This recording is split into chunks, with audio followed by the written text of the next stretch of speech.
파트 1. 마야력의 봉인을 풀다. 100년의 침묵을 깨는 새로운 시각. 1. 자칭 세계관의 한계 왜 그들은 답을 찾지 못했나? 여러분, 인류 문명의 수수께끼를 풀 때 가장 위험한 것이 무엇인지 아십니까? 바로 프레임에 갇힌 시각입니다.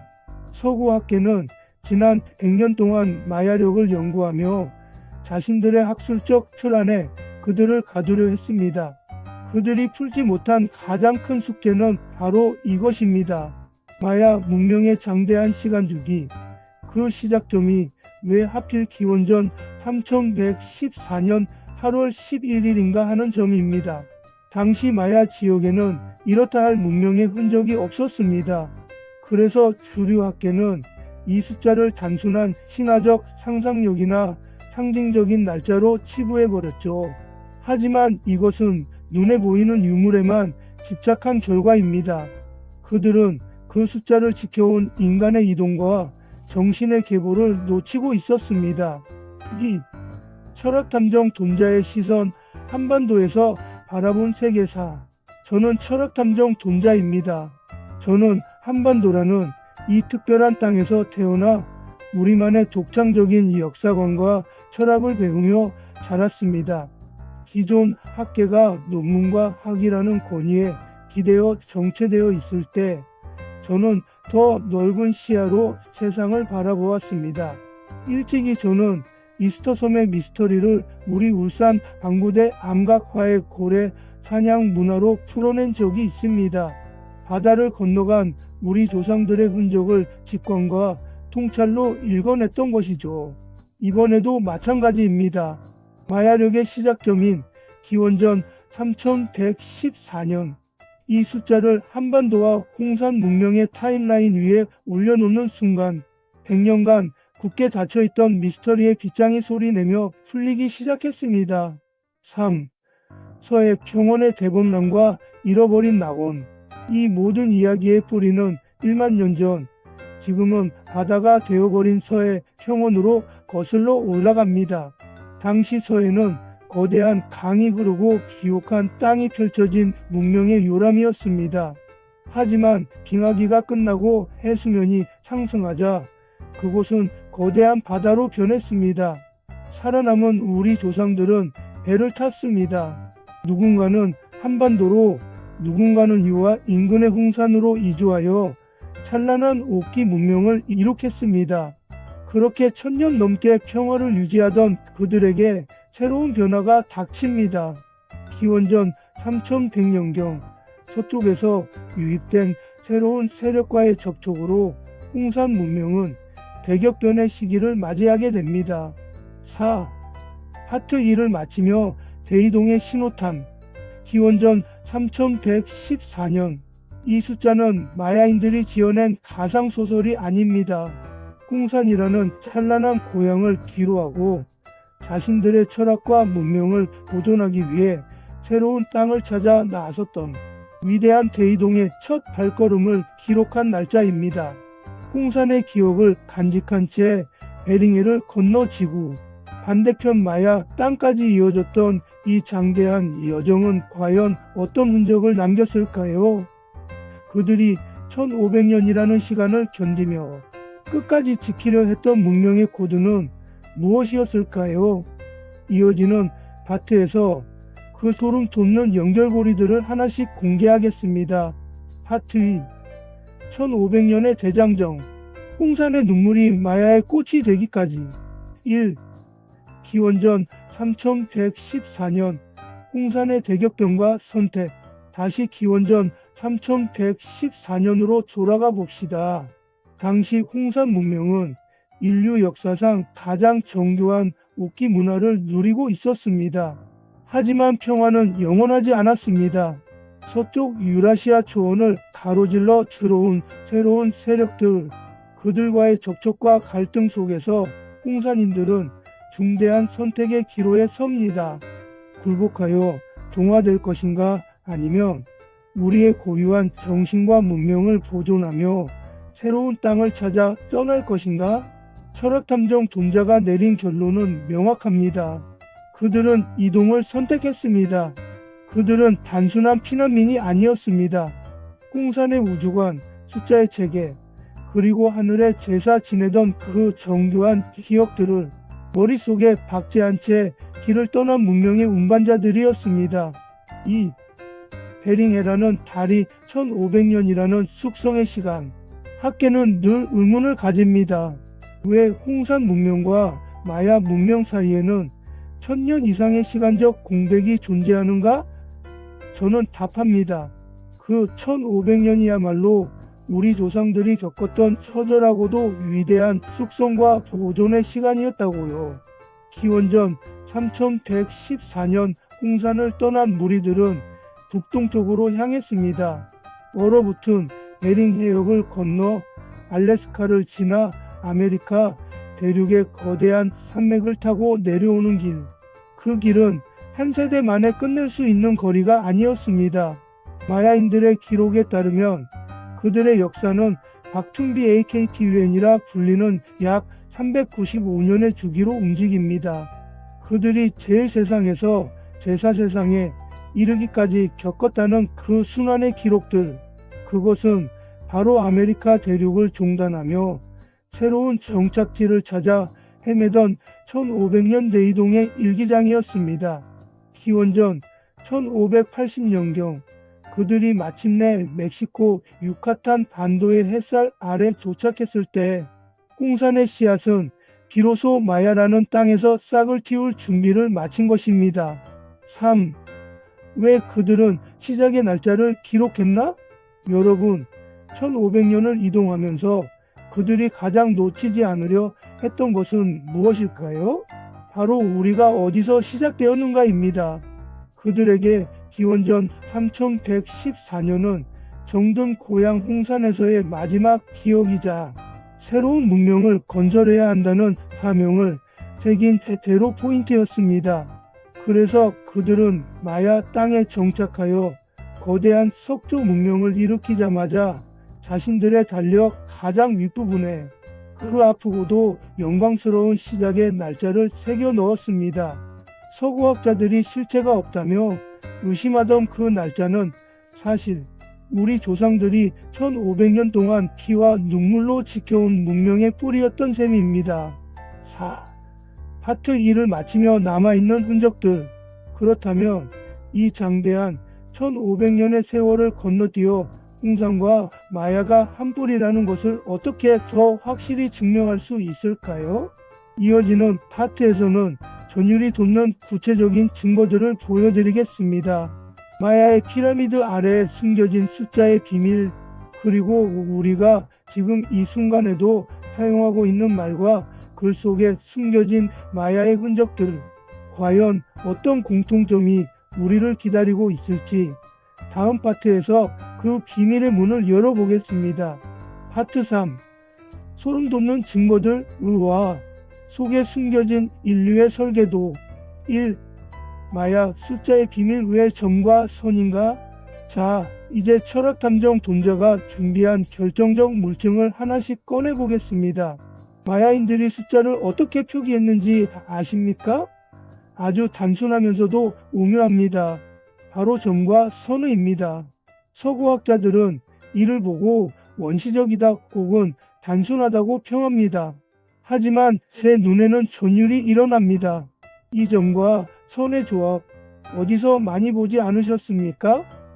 바로 한자의 뿌리이자 홍산 문화의 뒤를 이은 갑골문이 사고방식입니다. 갑골문에서 숫자 상은 선 위에 점을 찍고 하는 선 아래에 점을 찍어 표현했습니다.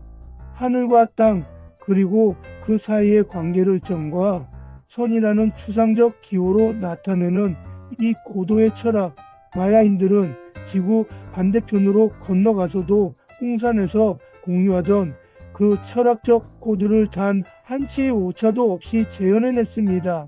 이 훈민정음의 천지인 7000년의 박제. 더 놀라운 사실은 우리 입에서 나오는 소리, 훈민정음의 제자 원리에 숨겨져 있습니다. 세종대왕께서 훈민정음을 창제하실 때 기본 모음의 원리로 삼으신 것이 무엇입니까? 바로 하늘과 땅의 그리고 사람이 일하는 현지인입니다. 훈민정음은 단순히 15세기에 갑자기 발명된 것이 아닙니다. 우리 조상들이 수천 년 전부터 공유해온 우주의 법칙, 홍상과 마야가 공통으로 사용했던 그 점과 선의 철학을 우리 소리에 맞게 복원하고 정리하신 것입니다. 마야인들이 숫자로 썼던 그 점과 선이 우리에게는 세상의 모든 소리를 담아내는 모음이 되어 살아 숨쉬고 있는 것입니다. 마야와 우리는 같은 설계도를 공유한 한 뿔이라는 가장 강력한 증거입니다. 3. 용은 배였다 홍산의 오경과 마야의 뱀. 여기서 제 영상의 핵심 통찰 중 하나인 용은 배였다는 사실을 떠올려 보십시오. 홍산 유적에서 발견되는 기묘한 형태의 오경시자형 옥기를 보십시오. 그리고 마야 피라미드 계단을 장식하고 있는 깃털 달린 뱀, 케찰코아틀의 조각상을 보십시오. 이것들은 단순히 상상의 동물을 새긴 것이 아닙니다. 거친 바다와 험난한 강을 건너게 해주었던 조상들의 생명줄, 바로 배의 형상을 신격화하고 예술적으로 승화시킨 것입니다.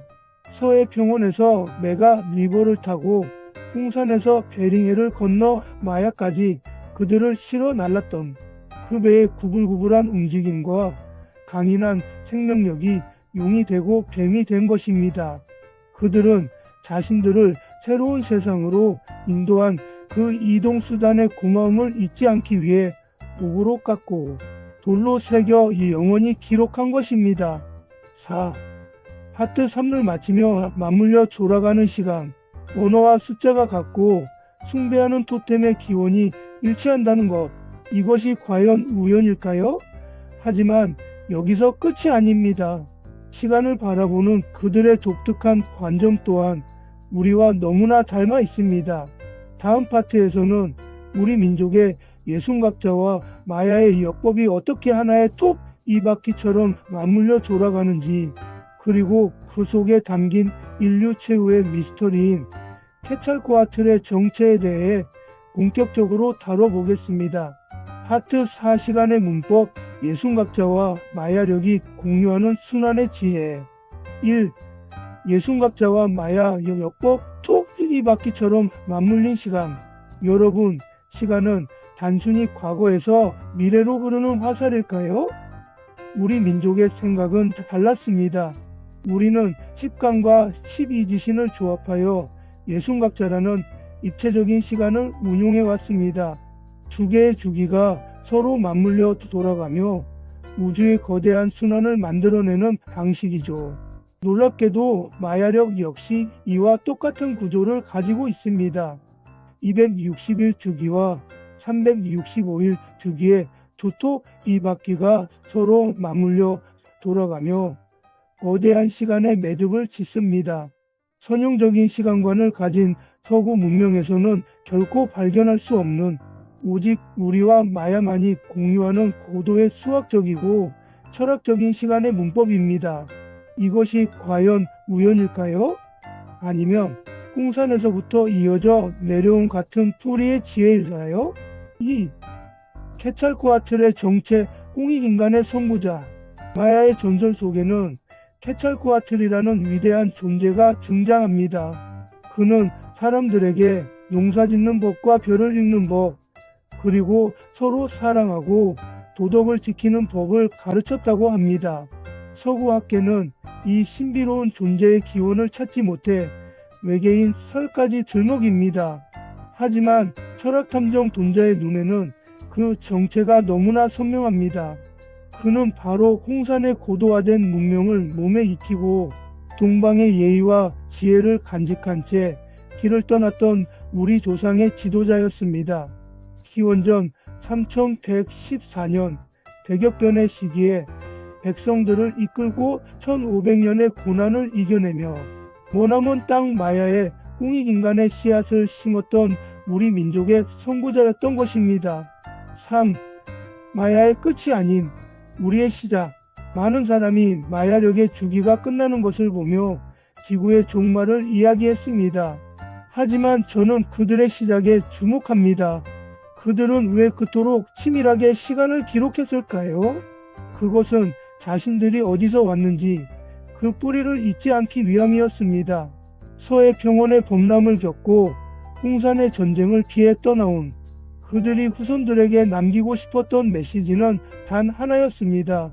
우리는 하늘과 땅과 사람이 하나인 우주의 자손이다. 마야인들이 수천 년 동안 지켜온 시간의 기록은 언젠가 동방의 형제들이 자신들을 찾아내주길 바라는 거대한 역사적 타임캡슐이었던 것입니다. 4. 파트 4를 마치며 깨어나는 이 역사적 자부심. 오늘 저는 마야력의 미스터리를 한반도의 시각으로 풀어드렸습니다. 이것은 단순히 흥미로운 옛날 이야기가 아닙니다. 우리 민족의 활동 무대가 한반도라는 작은 틀에 갇혀 있지 않았음을 증명하는 역사적 독립선언입니다. 우리는 중국보다 앞서 우주의 순환을 이해했고 바다를 건너 지구 반대편까지 문명의 빛을 전달했던 위대한 항해자이자 철학자의 후예들입니다. 이 거대한 흐름을 이해하는 순간 우리를 작게 보려 했던 모든 왜곡된 시각은 힘을 잃게 될 것입니다. 파트 5 결론 잃어버린 고리를 연결하다. 인류사의 새로운 지평. 1. 지식의 파편을 넘어 통찰의 바다로. 여러분, 지금까지 우리는 기원전 3114년이라는 숫자를 시작으로 서해 평원과 홍산 그리고 머나먼 마야 땅까지 이어지는 장대한 시간 여행을 함께 했습니다. 처음에는 전혀 상관없어 보이던 마야의 숫자와 우리 후민정음의 천지인이 홍산의 오경과 마야의 뱀 조각상이 하나의 선으로 연결되는 것을 보셨을 겁니다. 이것이 바로 제가 추구하는 통찰의 힘입니다. 파편화된 정보들은 지식에 불과하지만 그것이 하나의 맥락으로 이어질 때 비로소 우리는 진실이라는 거대한 실체를 마주하게 됩니다. 서구 학계가 100년 동안 보지 못했던 마야력의 기원, 그 답은 아주 가까운 곳, 바로 우리 한반도와 그 조상들의 기억 속에 있었습니다. 2. 우리가 되찾아야 할 가치 홍익인간. 우리가 마야와의 연결고리를 찾는 이유는 단순히 우리 민족이 위대하다는 것을 뽐내기 위함이 아닙니다. 그들이 간직했던 그리고 우리가 잊고 있었던 홍익인간의 정신을 되찾기 위해서입니다. 하늘과 땅과 사람이 하나라는 천지인의 조와 모든 일을 이롭게 하겠다는 그 숭고한 철학이 있었기에 우리 조상들은 1500년에 거친 여정을 이겨낼 수 있었습니다. 마야 문명이 보여준 정교한 천문학과 도덕적 사회는 바로 그 공익의 씨앗이 피워낸 꽃이었습니다. 이제 우리는 그 꽃의 향기를 다시 이곳 한반도로 가져와야 합니다. 3. 더 넓은 세계를 향한 이 역사관. 누군가는 우리의 뿌리를 특정 틀 안에 가두려 할지도 모릅니다. 하지만 보십시오. 우리의 역사는 결코 좁은 울타리 안에 갇혀 있지 않습니다. 서해 평원을 누비고 베링해를 건너 마야 문명의 초석을 닦았던 우리 조상들의 기상은 이미 범지구적이었습니다. 우리가 우리 스스로를 작게 가둘 때 역사는 왜곡됩니다. 하지만 우리가 마야를 보고 이스터섬을 보고 전 세계에 흩어진 조상들의 지혜를 읽어낼 수 있을 때 그 어떤 왜곡된 주장도 우리의 정체성을 흔들 수 없습니다. 우리는 온 우주를 이롭게 하라는 홍익우주의 사명을 띈 민족이기 때문입니다. 4. 맺은 말 다음 미스터리를 향하여. 철학탐정 돈자의 탐정 놀이는 여기서 멈추지 않습니다. 세상에는 아직도 우리가 풀어야 할 미스터리가 가득합니다. 오늘 마야력의 기원을 통해 확인한 우리 조상들의 위대한 발자취는 시작일 뿐입니다.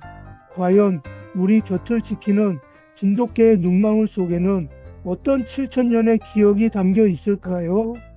다음 시간에는 더욱 현실적이고 과학적인 그러면서도 우리의 가슴을 뜨겁게 할 다음 미스터리로 여러분을 찾아뵙겠습니다. 잊혀진 기억을 되살리고 잃어버린 가치를 찾는 그 길에 저 존자가 함께하겠습니다.